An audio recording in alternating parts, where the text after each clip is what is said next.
আপোনালোকক মই এখন দেশৰ কেন্দ্ৰীয় বেংকৰ ওপৰত আলোচনা কৰিম। আজি ক্লাছটো হ'ব what is central bank and what are the main functions of central bank.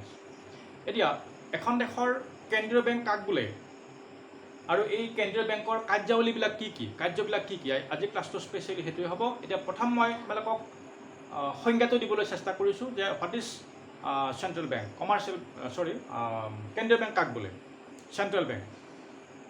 এতিয়া কেন্দ্ৰীয় বেংক হ'ল যে কোনো এখন দেশৰ মুদ্ৰা বজাৰৰ শীৰ্ষতম স্থানত থকা বেংক, যিটো বেংকে দেশৰ অৰ্থনীতি প্ৰত্যক্ষ আৰু পৰোক্ষভাৱে নিয়ন্ত্ৰণ কৰিব পাৰে। অৰ্থাৎ দেশৰ মুদ্ৰা বজাৰৰ শীৰ্ষতম স্থান দখল কৰা বেংকটোকেই কোৱা হৈছে কেন্দ্ৰীয় বেংক। আমাৰ ভাৰতবৰ্ষৰো এটা কেন্দ্ৰীয় বেংক আছে যাৰ নাম হ'ল RBI, reserve bank of India, ভাৰতীয় ৰিজাৰ্ভ বেংক।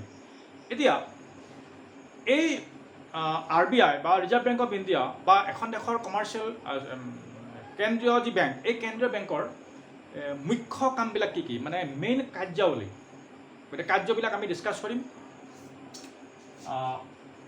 এটা হ'ল যে নোট ছপা কৰা অধিকাৰ।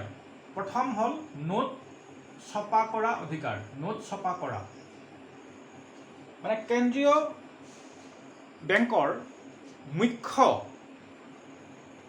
কাম হ'ল যে এখন দেশত যিমানবোৰ কাগজী মুদ্ৰা প্ৰচলন হয়, এই গোটেই কাগজী মুদ্ৰাবিলাক কেন্দ্ৰীয় বেংকেহে ছপা কৰিব পাৰে, মানে issue of the all paper money. এতিয়া এই নোট ছপা কৰাটো কেন্দ্ৰীয় বেংকৰ এটা একচেটিয়া ক্ষমতা। তোমালোকে জানা যে হোৱাট ইজ মন'পলি পাৱাৰ। কোনো বেংকে, দেশখনতো বহুত ধৰণৰ বেংক থাকে, কমাৰ্চিয়েল বেংক থাকে, বিভিন্ন ধৰণৰ মানে এই কমাৰ্চিয়েল বেংক জড়িত হৈ থাকে। এই কোনো বেংকে, আনকি চৰকাৰেও এখন দেশৰ কাগজী মুদ্ৰা ছপা কৰিব নোৱাৰে। তেতিয়াহ'লে চৰকাৰে কি কৰে? এখন দেশৰ যে মুদ্ৰা বজাৰ, এই মুদ্ৰাৰ বজাৰত চৰকাৰৰ ভূমিকা নাই নেকি? আছে। যে চৰকাৰে যিবিলাক ধাতু মুদ্ৰা আছে এখন দেশৰ, সেই ধাতু মুদ্ৰাবিলাকহে চৰকাৰে মানে প্ৰস্তুত কৰিব পাৰে। কিন্তু নোটছবিলাক, কাগজী মুদ্ৰাবিলাক সেইখন দেশৰ কেন্দ্ৰীয় বেংকেহে ছপা কৰিব পাৰে। প্ৰত্যেক বেংকৰে একোটাকৈ কেন্দ্ৰীয় বেংক থাকে।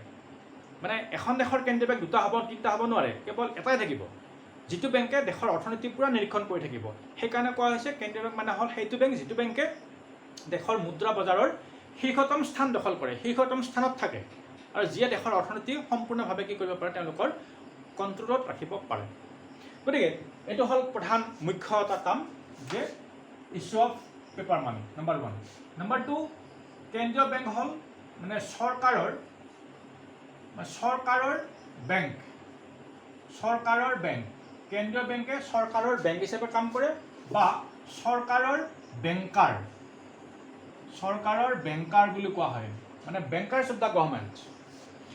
কিয়? কাৰণ ইয়াৰ মূল কাম হ'ল, ইয়াক কিয় চৰকাৰৰ বেংক বুলি কোৱা হৈছে, তাৰে এটা ইয়াৰ কাৰণ হ'ল যে এখন দেশৰ যিমানবিলাক ৰাজহ, মানে ৰেভিনিউ যিমানবিলাক সংগ্ৰহ হয়, আমি জানো যে tax revenue and non tax revenue, এখন দেশৰ ইনকাম বুলি কওঁতে সেইকেইটাই। মানে এখন দেশৰ জনসাধাৰণে চৰকাৰক বছৰি যি বৰঙণি দিব লাগে, আৰ্থিক বৰঙণি যি দিব লাগে, সেয়া হ'ল কৰ। আৰু এই কৰৰ ভিতৰত বিভিন্ন ধৰণৰ আছে, মাচুল, জৰিমনা, খাজনা ইত্যাদি ইত্যাদি। গতিকে এই গোটেইবিলাক কেন্দ্ৰীয় বেংকতহে জমা হয়, কোনো বিত্তমন্ত্ৰী বা কোনো অন্যান্য চৰকাৰৰ কোনো আমোলাৰ একাউণ্টছ বা কোনো ডিপাৰ্টমেণ্টত জমা নহয়। গতিকে এখন দেশৰ যিমানবিলাক ৰাজহ, এই গোটেই ৰাজহবিলাক কি হয়, সেইখন দেশৰ কেন্দ্ৰীয় বেংকত জমা থাকে। গতিকে সেইটো এটা মুখ্য কাৰণ। কিহৰ কাৰণে কোৱা হৈছে যে চৰকাৰৰ বেংক বোলাৰ, মানে চৰকাৰৰ বেংক বোলাৰ এইটো এটা মুখ্য কাৰণ। গোটেই দেশৰ ৰাজহখিনি কেন্দ্ৰীয় বেংকতহে জমা হয়, নম্বৰ 1। নম্বৰ 2, ইয়াতে চাব পইণ্ট যে এখন দেশে তেওঁৰ সেই দেশখনৰ বিভিন্ন আৰ্থিক মানে লেনদেন কৰিবৰ কাৰণে বা বিভিন্ন দেশৰ কাৰ্যাৱলী সম্পাদন কৰিবৰ কাৰণে ঋণৰ যিবিলাক তেওঁলোকে লেনদেন কৰিব, এখন দেশে বিভিন্ন কাম সম্পাদন কৰিবৰ কাৰণে বা পৰিকল্পনাৰ কামবিলাক তেওঁলোকে সম্পাদন কৰিবৰ কাৰণে কি কৰিব, দেশখনে ঋণ গ্ৰহণ কৰিব।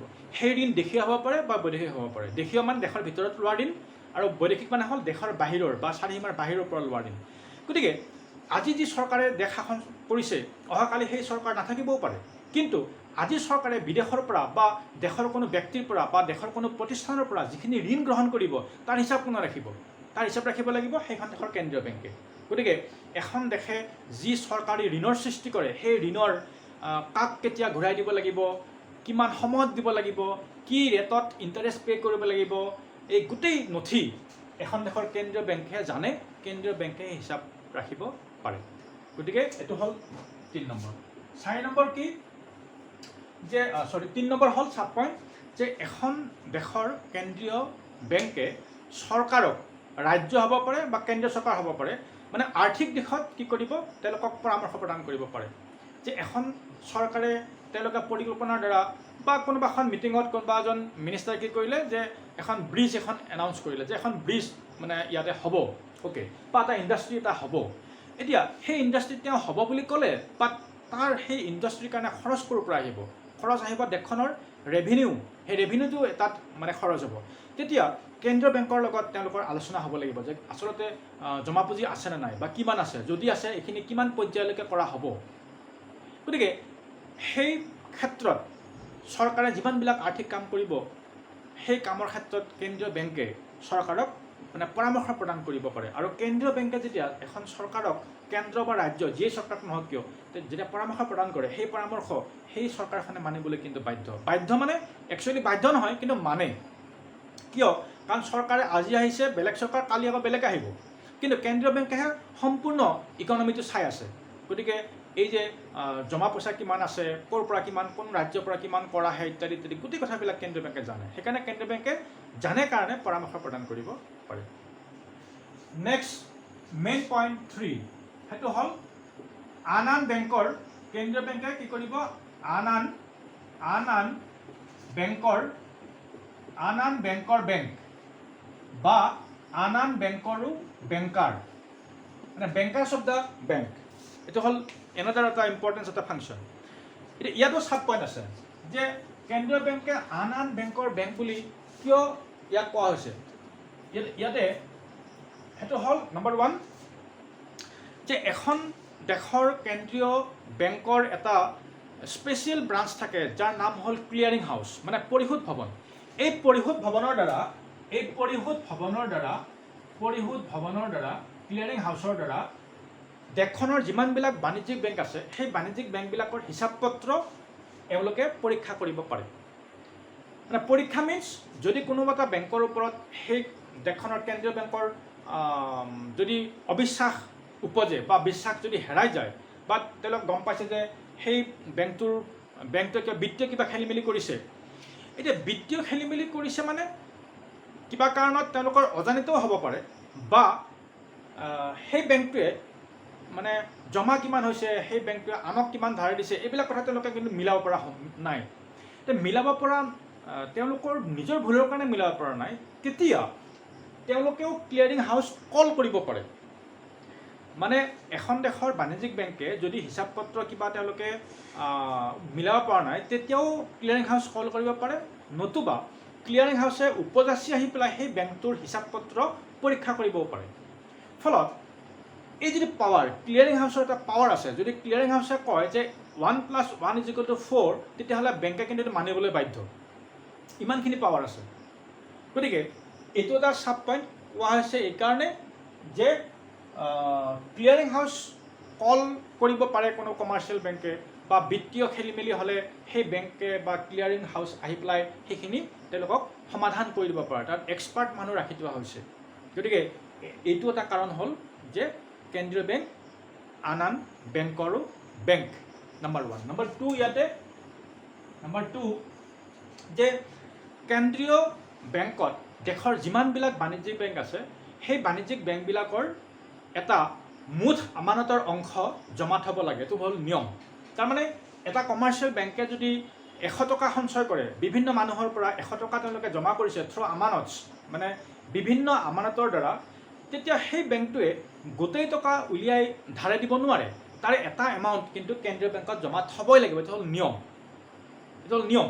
এতিয়া এই যিটো জমা থ'বলগীয়া যিটো হাৰ, এই ৰেটটো কেন্দ্ৰীয় বেংকে বঢ়াবও পাৰে, কমাবও পাৰে। যদি কেন্দ্ৰীয় বেংকে বঢ়াইছে তেতিয়াহ'লে সেইবিলাক বাণিজ্যিক বেংকে সেই তেওঁলোকৰ বৰ্ধিত ৰেটত দিবলৈ বাধ্য। আৰু যদি কমাইছে তেতিয়াহ'লে এইটো বেলেগ কিবা কাৰণ থাকিব পাৰে। গতিকে কমাৰ্চিয়েল বেংকবিলাকে যিমান টকা আমানতকাৰীসকলৰ পৰা সংগ্ৰহ কৰে তাৰে এটা অংশ বিনা প্ৰশ্নই কেন্দ্ৰীয় বেংকত জমা থোৱাটো এটা নিয়ম। গতিকে ইয়াৰ কাৰণে কেন্দ্ৰীয় বেংক হ'ল যে আন আন বেংকৰ বেংকাৰ। কাৰণ কিয় এই জমা থকা ৰেটটোৰ ওপৰত দেশখনৰ মুদ্ৰাৰ সৃষ্টিৰ ক্ষমতা লুকাই থাকে। যদি দেশখনত মুদ্ৰাৰ সৃষ্টি যদি বেছি হৈছে তেতিয়াহ'লে কেন্দ্ৰীয় বেংকে ক'ব যে আমাৰ তাত বেছি এমাউণ্ট জমা থ'ব লাগিব। মানে মানি কণ্ট্ৰলিং, এখন দেশৰ মানে মুদ্ৰা যি কণ্ট্ৰল, সেই মুদ্ৰা কণ্ট্ৰলৰ এপাত চাবি এই জমা থকা অংশটো। গতিকে এই জমা থকা অংশটো কম বেছি কৰিব পাৰে মানে কেন্দ্ৰীয় বেংকবিলাকে। আৰু সেই কথাটো বাণিজ্যিক বেংকবিলাকে মানিবলৈ বাধ্য। যদি বাধ্য নহয় তেতিয়াহ'লে সেই বেংকে দেশত কিন্তু বেংক ব্যৱসায় সম্পাদন কৰিব নোৱাৰে। এইটো এটা। নম্বৰ 3 হ'ল যে কেন্দ্ৰীয় বেংক হ'ল যে দেশবিলাকৰ বা দেশৰ যিমানবিলাক বেংক আছে, কমাৰ্চিয়েল বেংক আছে, সেই বেংকবিলাকৰ শেষ পৰ্যায়ৰ আশ্ৰয়স্থল, মানে শেষ পৰ্যায়ৰ ঋণদাতা, মানে lending of the last resort. কি এইটো যে হয় যে কেন্দ্ৰীয় বেংকে চাই থাকে যে কোনো এখন দেশৰ কমাৰ্চিয়েল বেংকবিলাকে কি কি কাম কৰিছে। যদি কোনোবা এটা বেংক বেয়াকৈ ক্ষতিগ্ৰস্ত হৈছে, মানে সেই বেংকটোৱে জমা গ্ৰহণ কৰিছে, আনক ধাৰেও দিছে, হিচাপ পত্ৰ মিলাব পৰা নাই, ক্লিয়াৰিং হাউচে হিচাপ মিলাই দিছে, অ'কে। কিন্তু যদি কিবা কাৰণত সেই বেংকটো বিপদত পৰিছে, ঋণবিলাক আগবঢ়াইছে কিন্তু ঋণবিলাক মানে উঠাব পৰা নাই, বা কিবা কাৰণত সেই দুৰ্ঘটনাত সেই বেংকটো যেনিবা জ্বলি গৈছে, বা ভূমিকম্পত সেই বেংকটো নিশ্চিহ্ন হৈ গৈছে ইত্যাদি ইত্যাদি, তেতিয়া সেই বেংকত যিবিলাক মানুহে টকা থ'বলৈ আহিছিল বা আমানতকাৰীসকলে পিছদিনাখনে দৌৰি আহিব যে মোৰ টকা মোক লাগে, তেতিয়া সেই বেংকটোৱে যদি বেলেগ উৎসৰ পৰা ঋণ নাপায়, সেই বেংকটোৱে যদি বেলেগ কোনো ব্যক্তিৰ পৰা যদি টকা ধাৰে নাপায় সেই মানুহবিলাক সন্তুষ্ট কৰিবৰ কাৰণে, তেতিয়াহ'লে এখন দৰ্জা, এখন দুৱাৰ খোলা থাকে, সেইখন হ'ল কেন্দ্ৰীয় বেংকৰ দুৱাৰ। মানে কেন্দ্ৰীয় বেংকে সেই বেংকটোক নতুনকৈ নোট ছপা কৰি দি হ'লেও বিপদৰ পৰা উদ্ধাৰ কৰে। সেইকাৰণে কৈছে যে কেন্দ্ৰীয় বেংক আন আন বেংকৰ বেংকাৰ, মানে lending of the last resort. কোনো বেংক যদি বিপদৰ সন্মুখীন হয়, তেতিয়া কোনো উৎসৰ পৰা যদি সেই বেংকটোৱে টকা ধাৰে নাপায়, তেতিয়াহ'লে কেন্দ্ৰীয় বেংকৰ ওচৰত চাপিলে কেন্দ্ৰীয় বেংকে সেই বেংকটোক টকা দি উদ্ধাৰ কৰে। গতিকে এইটো এটা কাৰণ বেংকৰ বেংক বুলি কোৱা। আৰু এটা হ'ল যে কোনো ব্যক্তি বা প্ৰতিষ্ঠানক ঋণ দিয়া নিদিয়াক লৈ কেন্দ্ৰীয় বেংকে প্ৰত্যক্ষভাৱে অৰ্ডাৰ কৰিব পাৰে। মানে দেশখনৰ বাণিজ্যিক বেংকবিলাকৰ কামেই হ'ল যিহেতু তেওঁলোকে অন্যান্য বেংকক ঋণ প্ৰদান কৰা, বিনিয়োগ কৰা। এতিয়া কোনবিলাক ছেক্টৰত বিনিয়োগ কৰিলে দেশৰ অৰ্থনীতি বেছি আগুৱাই যাব, বা কোনবিলাক ছেক্টৰক বিনিয়োগ নকৰিলে দেশৰ অসুবিধা আহিব, বা উচিত বা অনুচিত, কোনটো জাতিক আগুৱাই লৈ যাব লাগে, কোনটো অঞ্চলক আগুৱাই নিব লাগে ইত্যাদি ইত্যাদি, এই কথাবিলাক কিন্তু কেন্দ্ৰীয় বেংকে কিন্তু অলপ পৰ্যালোচনা কৰি চায় থ্ৰু গভৰ্ণমেণ্ট। এতিয়া কমাৰ্চিয়েল বেংকবিলাকক চেণ্ট্ৰেল বেংকে গাইড কৰিব পাৰে যে গ্ৰাম্যাঞ্চলৰ মহিলাসকলক বা আপোনালোকে যিমান ঋণ দিব সেই ঋণৰ 30% মানে সংৰক্ষিত হ'ব লাগিব অনলি ফৰ ভিলেজ ওমেন। তেতিয়া মানে ওমেন এম্পাৱাৰমেণ্ট গ্ৰ' হ'ব। এখন দেশৰ মানে যিটো লিংগ বৈষম্য, এই লিংগ বৈষম্যৰ ক্ষেত্ৰত মানে মহিলাসকলেও মানে ইনকামত অংশগ্ৰহণ কৰিব পাৰিব, যিটো নেকি আমাৰ বৰ্তমান সময়ত খুবেই জৰুৰী as a third world country. ফলত কেন্দ্ৰীয় বেংকে পৰামৰ্শ প্ৰদান কৰিব পাৰে যে অমুক কৃষি উৎপাদন কৰিবলৈ অহা খেতিয়কসকলক ঋণ দিব লাগে, বা তেওঁলোকৰ পৰা কম মৰ্টগেজ লৈ, তেওঁলোকৰ পৰা কেৱল চিম্পল ডকুমেণ্টছ লৈ পেলাই ঋণ আগবঢ়াব লাগে। মানে কোনো ব্যক্তিক বা ঋণ দিব নালাগে, এইটো অঞ্চলৰ মানুহক ঋণ দিব নালাগে, বা এইজন ব্যক্তিক ঋণ দিব নালাগে, এই কথাবিলাক কেন্দ্ৰীয় বেংকে প্ৰত্যক্ষভাৱে কোনো কমাৰ্চিয়েল বেংকক নিৰ্দেশ দিব পাৰে, বা পৰামৰ্শ দিব পাৰে, বা আদেশ জাৰি কৰিব পাৰে। এইটো এটা সাংঘাতিক পাৱাৰ। গতিকে এইকেইটা পইণ্টৰ কাৰণে কোৱা হৈছে যে আন আন বেংকৰো বেংকাৰ বা আন আন বেংকৰো বেংক, এইটো এটা। আৰু 4 নম্বৰ হ'ল যে দেশৰ ঋণগত মুদ্ৰা, দেশৰ ঋণগত মুদ্ৰাৰ যোগান নিয়ন্ত্ৰণ কৰে। মানে এখন দেশৰ কেন্দ্ৰীয় বেংকে দেশখনত যি ঋণগত মুদ্ৰা থাকে এই মুদ্ৰাৰ যোগান নিয়ন্ত্ৰণ কৰে। এতিয়া দেশত ঋণগত মুদ্ৰাৰ যোগান বৃদ্ধি কৰে কমাৰ্চিয়েল বেংকবিলাকে। মই অলপ ইয়াৰ আগৰ যিটো ক্লাছ আছিলে এই আগৰ ক্লাছত মই কৈছিলোঁ যে ঋণগত মুদ্ৰাৰ যোগান নিয়ন্ত্ৰণ কৰিবলৈ কেন্দ্ৰীয় বেংক কিন্তু গুচি আহে। কিয়? কাৰণ যিবিলাক কমাৰ্চিয়েল বেংক আছে এই কমাৰ্চিয়েল বেংকবিলাকে কি কৰে যে নিজৰ মুনাফাৰ কাৰণে নিজৰ বেনিফিটৰ কাৰণে তেওঁলোকে যিকোনো মানুহক ঋণ প্ৰদান কৰিব পাৰে অ'কে কিন্তু সেই ঋণ যদি অতি বেছি হয় তেতিয়াহ'লে মুদ্ৰাৰ সৃষ্টিটো বেছি হ'ব মুদ্ৰাৰ যোগানটো দেশত বাঢ়ি যাব তো মুদ্ৰাৰ যোগান বাঢ়িলে তোমালোকক মই এদিন এটা ক্লাছত কৈছিলোঁ যে মুদ্ৰাস্ফীতি ঘটিব মুদ্ৰাৰ যোগান বাঢ়িলে মুদ্ৰাস্ফীতি ঘটে মুদ্ৰাস্ফীতি ঘটিলে কি হ'ব তাক কণ্ট্ৰল কৰিবৰ কাৰণে চৰকাৰ যদি অসমৰ্থ হয় তেতিয়াহ'লে কেন্দ্ৰীয় বেংকে কিছুমান নীতি জাৰি কৰিব যিবিলাকৰ দ্বাৰা মুদ্ৰাৰ যোগান কি হ'ব লাহে লাহে লাহে কণ্ট্ৰল হ'ব আকৌ কেতিয়াবা দেশখনত মুদ্ৰা অপস্ফীতি হ'বও পাৰে মানে মুদ্ৰা সংকোচন বা মুদ্ৰা কুঞ্চন বা মুদ্ৰা ক্ষয় হ'বও পাৰে ডিফ্লেশ্যন তেতিয়া দেশৰ ঋণগত মুদ্ৰাৰ যোগান বৃদ্ধি কৰাটো এখন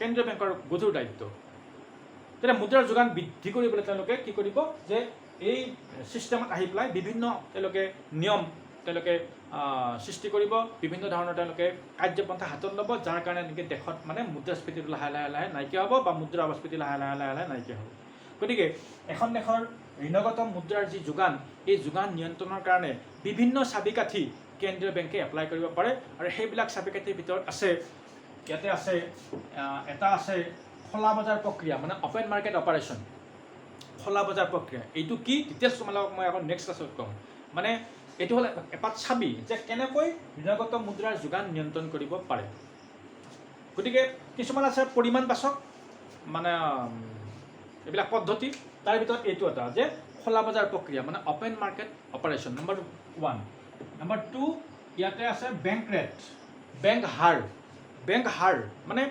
কেন্দ্ৰীয় বেংকে বাণিজ্যিক বেংকবিলাকক যেতিয়া পইচা ধাৰে দিব বা বাণিজ্যিক বেংকবিলাকে যেতিয়া নেকি পইচা আনক ধাৰ দিবলৈ যাব তেতিয়া কেন্দ্ৰীয় বেংকে এটা বেংকৰ সুদৰ হাৰ এটা ফিক্স কৰি দিয়ে বেংক ৰেট এই বেংক ৰেটটো হাই হ'লে এফেক্ট হয় ল' হ'লেও দেখাত এফেক্ট হয় গতিকে হাই কৰিব নে ল' কৰিব সেইটো সেই মুহূৰ্তত কেন্দ্ৰীয় বেংকে ডিচাইড কৰিব দেশৰ ইকনমি অবজাৰ্ভ কৰি পেলাই গতিকে বেংক ৰেট এইটো এটা হ'ল এনাডাৰ এটা ৱে তাৰপিছত আছে চি বন্ধ্যাত্বকৰণ মানে ষ্টেৰিলাইজেশ্যন মানে এইটো কি মানে কেতিয়াবা কি হয় যে ব্লকেজ কৰা হয় যে কেতিয়াবা দেশৰ ইকনমি আগুৱাই যোৱা নাই মানে এইবিলাক কাৰণে গতিকে কি কাৰণ যে বিদেশে বিনিয়োগ কৰিবলৈ আহিছে বা বিনিয়োগ কৰা নাই মানে বিভিন্ন ধৰণৰ আৰ্থিক যিবিলাক পৰিৱেশ আছে এই পৰিৱেশবিলাক চাই এখন দেশৰ কেন্দ্ৰীয় বেংকে কি কৰিব পাৰে যে এই নীতিও গ্ৰহণ কৰিব পাৰে বন্ধ্যাত্বকৰণ নীতি এতিয়া এইটো ডিটেইলছ মই আকৌ তোমালোকক ক'ব লাগিব যে এই কাক বোলে উদাহৰণসহ ক'ম আজি সময় কম হ'ব তাৰপিছত আছে যে কেন্দ্ৰীয় বেংকে বাণিজ্যিক বেংকবিলাকে এই যে তেওঁলোকৰ জমা পুঁজি এটা অংশ থ'বলৈ যায় সেই জমা পুঁজিৰ থ'বলৈ যোৱা পৰিমাণটো কম বেছি কৰিব পাৰে হ্ৰাস বৃদ্ধি কৰিব পাৰে মানে নগদ সংৰক্ষণ অনুপাত যাৰ নাম যে কেন্দ্ৰীয় বেংকত দেশৰ আন বেংকে যি মুঠ আমানতৰ অংশ জমা থ'বলৈ যায় সেই জমা থ'বলগীয়া অংশটো হ্ৰাস বৃদ্ধি কৰি বা তাৰ পাৰ্চেণ্টেজ হ্ৰাস বৃদ্ধি কৰি পেলাই দেশত ঋণগত মুদ্ৰাৰ যোগানটো কণ্ট্ৰল কৰিব পাৰে তাৰপিছত আৰু আছে বাছনিমূলক ঋণ নিয়ন্ত্ৰণ মানে চিলেক্টিভ ক্ৰেডিট কণ্ট্ৰল মানে কোনো ব্যক্তিক ঋণ দিব নে নিদিব কোনটো ছেক্টৰক ঋণ দিব নে নিদিব দিব যদি কিমান হাৰত দিব কিমান পাৰ্চেণ্টেজ কিমান বেনিফিচিয়াৰী ইনক্লুড হ'ব ইত্যাদি কথাবিলাক তেওঁলোকে কি কৰিব পাৰে এপ্লাই কৰিব পাৰে কিহৰ কাৰণে যে এইখিনিৰ দ্বাৰা এখন দেশে বা এখন দেশৰ অৰ্থনীতিত যিবিলাক ইতিবাচক প্ৰভাৱ সেই ইতিবাচক প্ৰভাৱখিনি সুদূৰ প্ৰসাৰী হ'ব আৰু তাৰ পৰা নেতিবাচক প্ৰভাৱবিলাক লাহে লাহে লাহে নাইকিয়া হ'ব গতিকে সেইকাৰণে কোৱা হৈছে কেন্দ্ৰীয় বেংক এটাই থাকিব যিটো বেংকে গোটেই মুদ্ৰা বজাৰৰ শীৰ্ষতম স্থানত থাকিব প্লাছ সেই বেংকটোৱে গোটেই দেশৰ ইকনমি সেইখন দেশৰ ইকনমিক কণ্ট্ৰল কৰিব পাৰিব থ্ৰু দিছ ছিষ্টেম লাষ্ট এটা কৈ সামৰিম সেইটো হ'ল যে কেন্দ্ৰীয় বেংকে দেশৰ আৰ্থিক যিবিলাক আৰ্থিক তথ্যপাতিবিলাক সংগ্ৰহ কৰে আৰু সেইবিলাক জনসাধাৰণৰ জ্ঞাতাৰ্থে সেইবিলাক কি কৰে পাব্লিছ কৰে এইটো হ'ল এটা মানে এটা কাম এখন দেশৰ কেন্দ্ৰীয় বেংকে আমি জানো যে দেশৰ পৰিসংখ্যা বিভাগেহে পৰিসংখ্যাবিলাক বা এই ছাৰ্ভে বিভিন্ন ধৰণৰ ছাৰ্ভে কৰিব কিন্তু এখন দেশৰ কেন্দ্ৰীয় বেংকেও ছাৰ্ভে কৰে নিজাববীয়াকৈ কিয় কাৰণ চৰকাৰক পৰামৰ্শ প্ৰদান কৰিব লাগিলে কিমান নোট ইছ্যু কৰিব দেশত ঋণৰ বোজা কিমান হৈ আছে এই গোটেই কথাবিলাকত তেওঁলোকে চৰকাৰক পৰামৰ্শ কৰিব লাগে, পৰামৰ্শ প্ৰদান কৰিব লাগে, আল্টিমেটলি কণ্ট্ৰল কৰিব লাগে। এতিয়া কোন সময়ত এওঁলোকে বেংক হাৰ বঢ়াব, কোন সময়ত এওঁলোকে বাছনিমূলক ঋণ নিয়ন্ত্ৰণ পদ্ধতি এপ্লাই কৰিব, ইত্যাদি ইত্যাদি কথাবিলাকৰ ক্ষেত্ৰতো তেওঁলোকে কিন্তু উইদাউট ষ্টেটিষ্টিক্স তেওঁলোকে কিন্তু এপ্লাই নকৰে। গতিকে তেওঁলোকে ষ্টেটিষ্টিক্স গভৰ্ণমেণ্টৰ ওপৰত ডিপেণ্ড নকৰে, তেওঁলোকে নিজাববীয়াকৈ স্বতন্ত্ৰীয়ভাৱে কি কৰিব, কেন্দ্ৰীয় বেংকে আৰ্থিক তথ্য পাতিবিলাক সংগ্ৰহ কৰিব আৰু সেইবিলাক পাব্লিছ কৰিব। এইটো এটা চেণ্ট্ৰেল বেংকৰ এটা মুখ্য কাম। গতিকে তোমালোকক মই আজি ক্লাছটো সামৰিছোঁ যে আজিৰ ক্লাছটোৰ মূল কথা হ'ল কেন্দ্ৰীয় বেংক কাক বোলে আৰু কেন্দ্ৰীয় বেংকৰ মূল কাৰ্যাৱলী আলোচনা কৰা। এই আলোচনাখিনি মই তোমালোকক যিমানখিনি চমুৱাই কৈছোঁ একচুৱেলি হ'ব তোমালোকৰ কাৰণে চাফিচিয়েণ্ট হয়। মই নোটখিনিত মই কথাবিলাক লিখি দিম, হ'লেও তোমালোকে কিতাপখন চাবা, অকণমান ৰেফাৰেঞ্চখন চাবা, গোৱেলৰ ৰেফাৰেঞ্চখন চাবা। NCERT কিতাপখনত এই গোটেই কামখিনি গোটেই যিখিনি ফাংচনছ অফ চেণ্ট্ৰেল বেংক গোটেইখিনি নাই, কিন্তু পৰীক্ষাৰ কাৰণে দৰকাৰী হয়। আৰু পৰীক্ষাৰ কাৰণে তোমালোকক যে মই এই চাব পইণ্টবিলাক যে দিছিলোঁ যে কিয় চৰকাৰে বেংক বুলি কোৱা হয় ব্যাখ্যা কৰা আহে, তোমালোকে এইকেইটা পইণ্ট ব্যাখ্যা কৰিব লাগিব। কিয় আন বেংকৰ বেংকাৰ বুলি কোৱা হয়, এইকেইটা পইণ্টত লুকাই আছে। বা কেন্দ্ৰীয় বেংকৰ ঋণগত মুদ্ৰাৰ যোগান কেনেকৈ নিয়ন্ত্ৰণ হয় বা দুটা পদ্ধতি ব্যাখ্যা কৰা, এই পদ্ধতিকেইটা এনেকৈ লুকাই আছে। গতিকে মই তোমালোকৰ নোটত এই কথাবিলাক লিখি দিছোঁ, এইবিলাক পাবা। জাষ্ট তোমালোকে আজি ভিডিঅ'টো এনজয় কৰা আৰু কিতাপখন তোমালোকে লগত পঢ়িবা। Thank you. অ'কে।